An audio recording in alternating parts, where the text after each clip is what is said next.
Novo Tempo. Muito bem, meus amigos, já estamos de volta, né? Agora com o nosso bate-papo Novo Tempo. Na semana passada tivemos um problema aí na internet. E aí o pessoal, cadê? Como enfrentar a crise? Pois é, foi uma crise que nós enfrentamos aí da internet, Exato. né? Mas hoje nós vamos tratar de outras crises. A gente vive uma época difícil de pandemia. E aí, como lidar com isso, como lidar com essas notícias ruins, é o que você vai aprender hoje aqui. E quem já está para conversar com a gente aqui, apostos, é o meu amigo Haroldo Melo. Já está aqui online, diretamente do Nordeste. Continua no Nordeste, Haroldo, bom dia. Bom dia, Didi. Bom dia, meus amigos da Rádio Novo Tempo. Eu estava assim, muito saudoso de vocês, de poder estar junto, né? Por intermédio da rádio. Continuamos aqui no Nordeste, um sol de brigadeiro aqui. Meu amigo, as chuvas passaram e agora vem aquela fase. Ah, é? Calor. A fase do calor.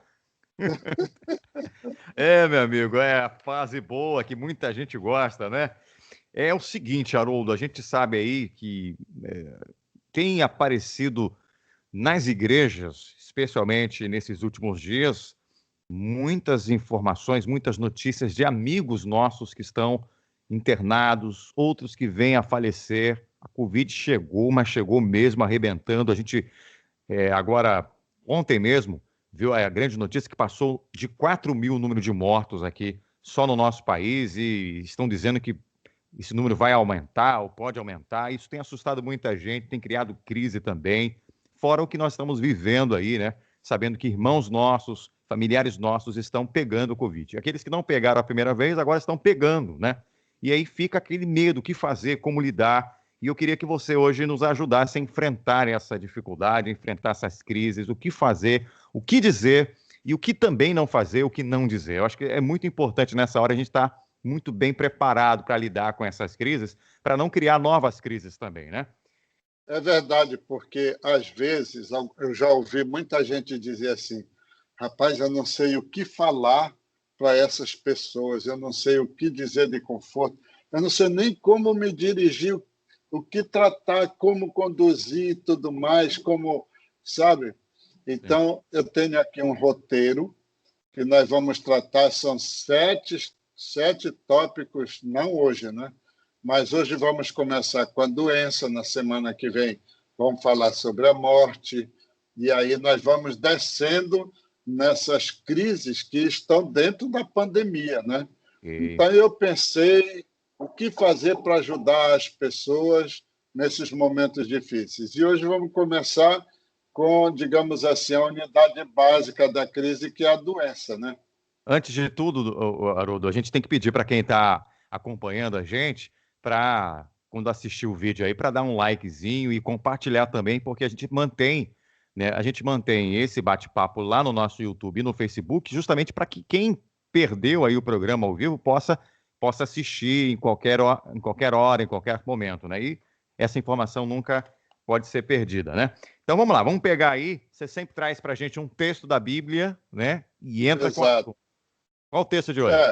O texto de hoje está em Provérbios 18:14, que diz o seguinte: o espírito do homem o sustenta na doença, mas o espírito deprimido, quem o levantará?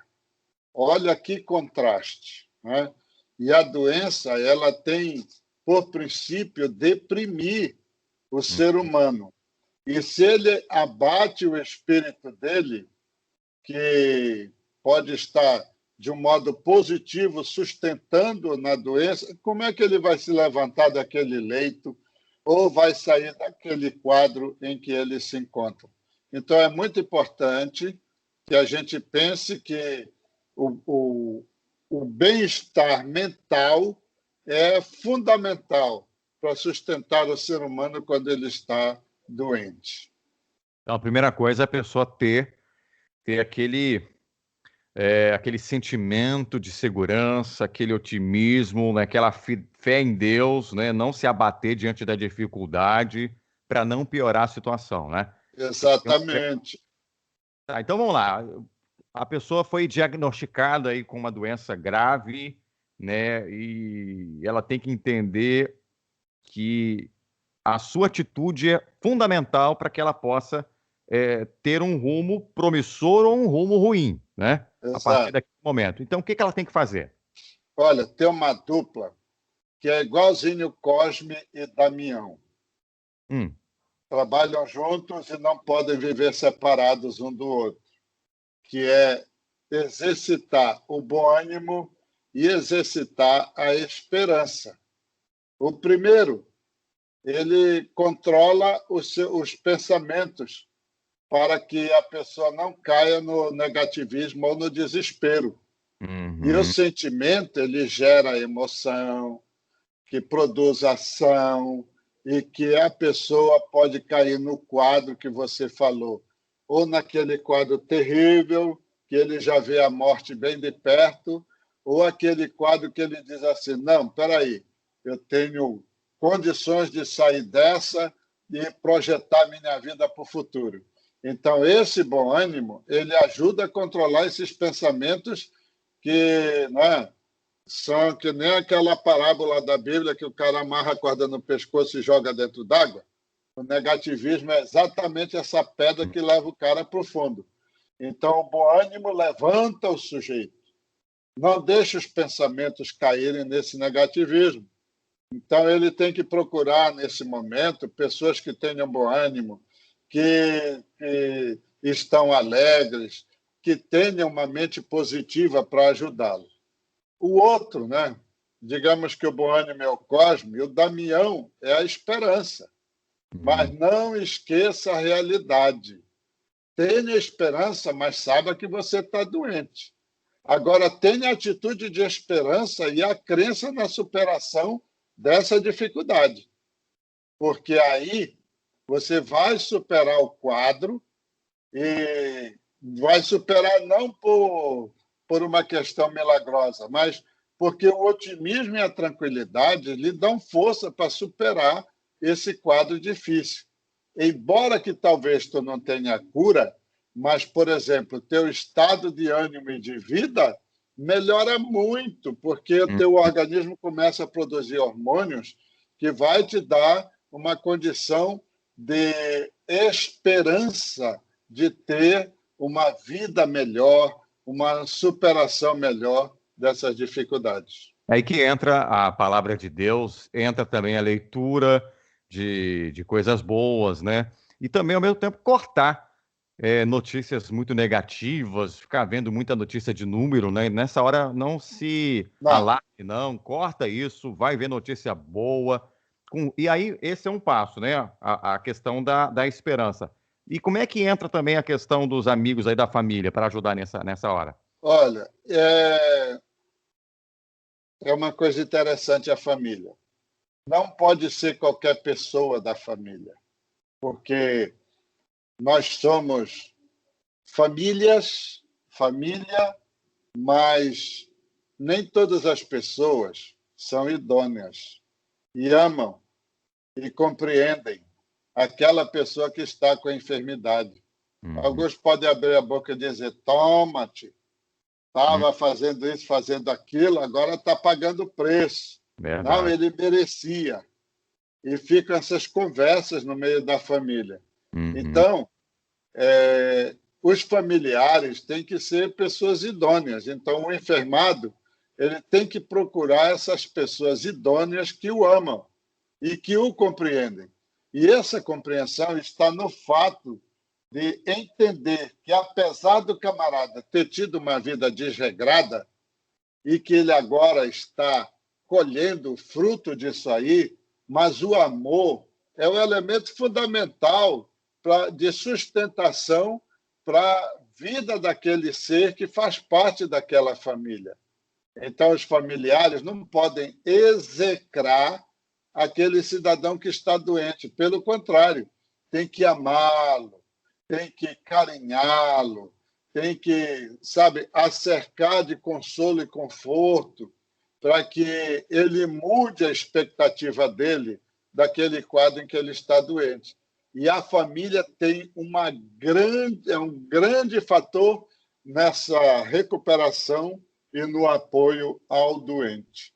Você disse aí, né? Amor, né? Simplesmente Exato. ter amor, se colocar no lugar do outro, né?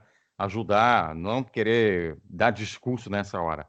Não. E, por exemplo, a questão da atividade aí. Estou doente, estou com uma doença, eu devo me entregar, ficar parado ali? Ou seria interessante a pessoa se manter em atividade, pelo menos em alguns casos? Sabe aquele animalzinho que enterra a cabeça na areia? Uhum. Tem gente que, quando adquire uma enfermidade, faz a mesma coisa, né? Mergulha de cabeça na enfermidade, parece que o mundo se fechou no entorno dele, que aí ele passa a não ver mais nada no entorno dele. Pelo contrário, tu perguntaste o que ele tem que fazer, ele tem que ler, ele tem que escrever, ele tem que fazer tarefa doméstica, ele tem que colocar em prática um hobby, ele tem que contar história para criança, ouvir música. Quem sofre de dores tem que ouvir música e diminuir o efeito da dor que ele está sentindo, né, por intermédio da música. Então, resumindo, o cara tem que ter uma atividade útil e de grande importância para o progresso da cura, porque isso vai favorecer o bem-estar. Eu me lembro que o pessoal que sofre de câncer vai à orquestra, vai teatro de fantoches, quando são crianças, quando são idosos, vão pessoas para contar história. Então, é isso que a pessoa tem que ter esse princípio. Ela mesma tem que buscar fazer alguma coisa e não se entregar, não enterrar a cabeça na areia.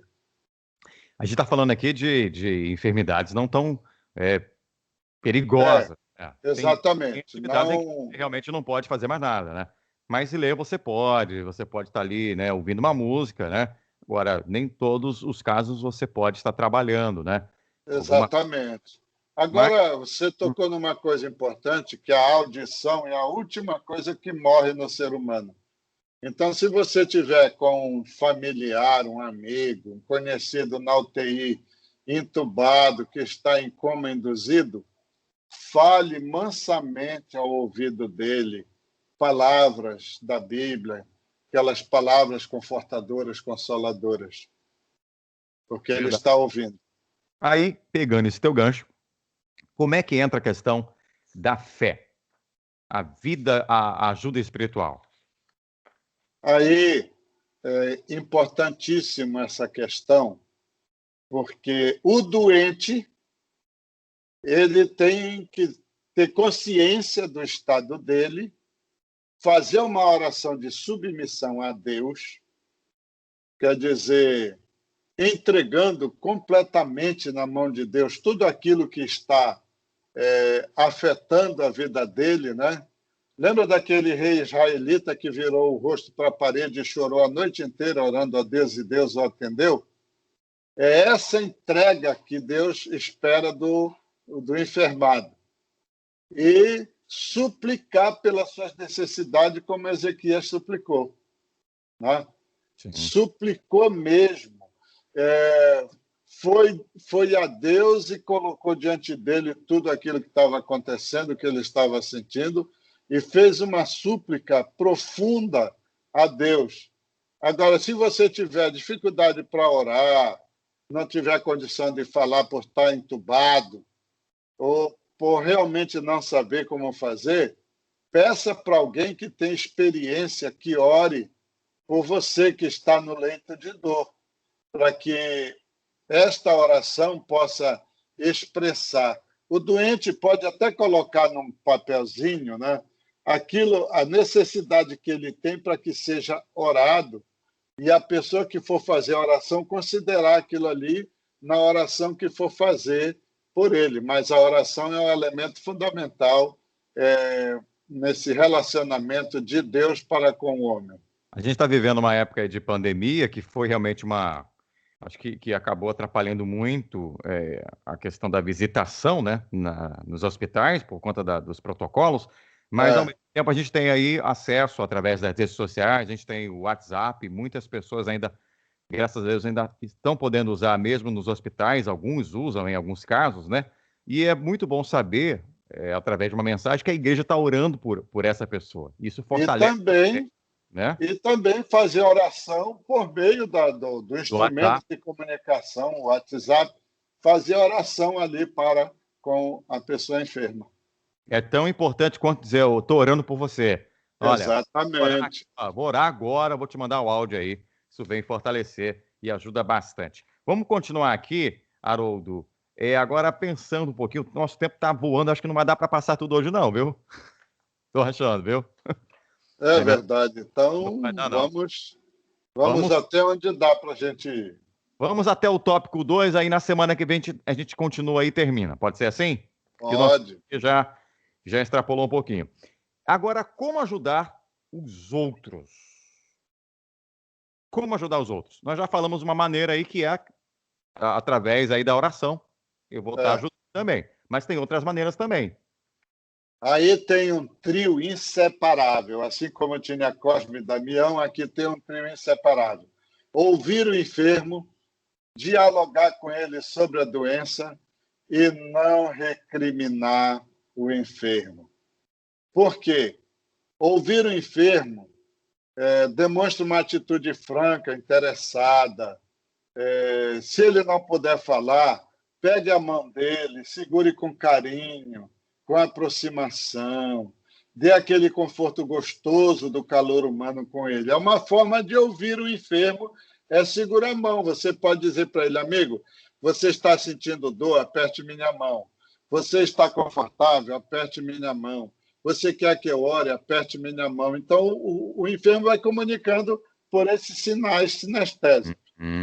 Dialogar sobre a doença, é preciso você ter conhecimento dela e ter informação para poder trocar ideias com a pessoa que está doente, não com aquela visão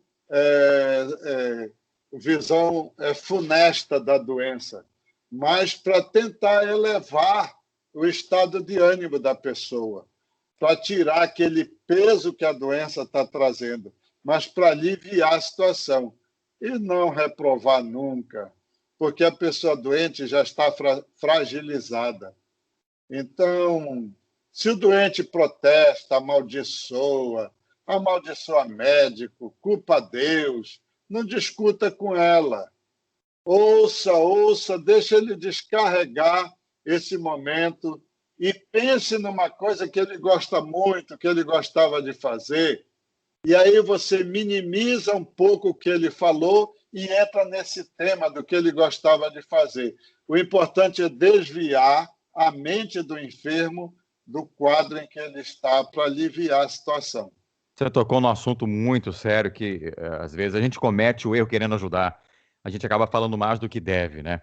Mais do que deveria. Nessa hora, a gente tem que manter mais o ouvido atento para poder ouvir e tentar, como você falou muito bem aí, desviar aquele medo dele, aqueles temores e tentar voltá-lo para o poder de Deus, né? Nem que você, Exato. ainda que você não tenha muita certeza, né?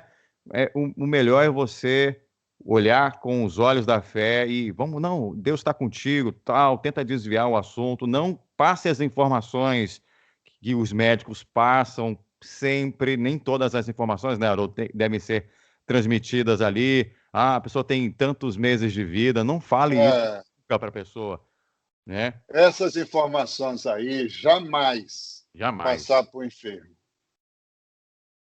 Agora, a questão da reprovação, né? Nunca reprovar, né? Porque tem gente que naquela hora ali, no desespero, acha que Deus abandonou, que Deus não a ama, e até, Haroldo, começa a se culpar, né? Imagine alguém que está lá internado, está lá sofrendo um acidente, alguma outra coisa, achando que é um castigo de Deus, né? Porque o seu passado é um passado manchado, e começa agora a reprovar, ou até mesmo não reprova a Deus, mas começa a se condenar, né? E nessa Exato. hora você tem que ter um pouquinho de jogo de cintura para desviar esse pensamento da pessoa. Exato. É isso aí, meu amigo. Então, hoje nós podemos, nessa reflexão que fizemos aqui, observar que a doença é um quadro deixado pelo pecado, mas que não faz parte da natureza humana que Deus criou, mas que nós temos que ter consciência quando ela está conosco e pensar numa forma de ajudar aqueles que estão acometidos por ela. Exato. Na semana que vem a gente volta aí, vamos ficar já a pergunta aqui, né? O que fazer quando a pessoa recebe a notícia de que a doença é grave e apresentar algumas emoções aí, né? De rejeição, medo. O que fazer? Você tem que entender os sentimentos do enfermo. Como a gente falou aqui, mais ou menos deu uma pincelada. Mas Exato. continuar com esse assunto aí, com esse tema, na semana que vem. Exatamente. Tá bom? Beleza, meu amigo? Telefone aí para contato, Haroldo Melo. Continua no Nordeste, querendo que o sol chegue para ele pegar aquela praia, mas não está podendo, hein? O DDD é 91. Ah, E o telefone é 98456-1312. 13 e 12. Quem quiser convidar o Haroldo pelo WhatsApp para ele fazer palestras pelo Zoom, de graça, né, ele faz para igrejas, aproveita aí. Agora é a hora, é o momento. Muita gente não está podendo ir à igreja, e você tem essa possibilidade de fazer um evento pelo Zoom. As pessoas estão acessando, estão em casa, né? A maioria tá ficando em casa sábado, domingo, né? Ou sexta-feira à noite. Você tem essa opção aí de fazer algo especial para as famílias, né? Lembrando Exatamente. que tem familiares que passam por dificuldades e você nem sabe. E aí você tem que levar informação espiritual para essas pessoas. Haroldo, muito obrigado, tá? Fiquei sabendo que você acabou com o estoque de açaí aqui quando você esteve no Pará. Eu tentei comprar, mas não consegui, amigo. É verdade, amigo. Matei a saudade. Até semana que vem, Haroldo! Até semana que vem, Didi, aos meus queridos ouvintes da Rádio Novo Tempo. Tá certo, gente. Valeu!